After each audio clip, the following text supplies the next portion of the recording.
Тэгээ тухайн өдөр намайг шууд ажил дээрээс нь баривчилж хориод тэгтээ 153 гэдэг хүн зүйл ангаар яллаад 6 сар 8 хоног хорсон юм аа.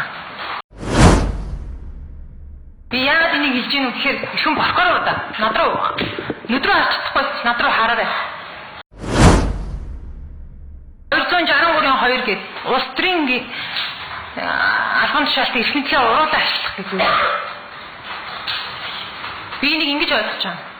Намайг яагаад энэгээр ялж байгаа вэ гэхээр би Батангал огтой мөнгөн туяа. Миний аваадаа тэр зогсож байна. Намайг ингэж байгаа байхгүй ялгч байна. Энэ ингэж ялах үснээр яваад байгаа. Ганцхийн ихнэр уран чимгийн төрсөн дүү. Урамгаагийн охин мөнгөн туяа. Надад ийм овог байхгүй. Та нар ялах гэж байгаа ядаж итгэм овог нэр биччих. Ганцхийн ихнэр уран чимгийн төрсөн дүү. Урамгаагийн охин мөнгөн туяа. Надад ийм овог байхгүй. Та нар ялах гэж байгаа ядаж итгэм овог нэр биччих. Би Батангал огтой мөнгөн туяа. Би Батангал огтой мөнгөн туяа. Та нар ялах гэж байгаа ядаж итгэм овог нэр биччих. Та нар ялах гэж байгаа ядаж итгэм овог нэр биччих. Та нар ялах гэж байгаа ядаж итгэм овог нэр биччих.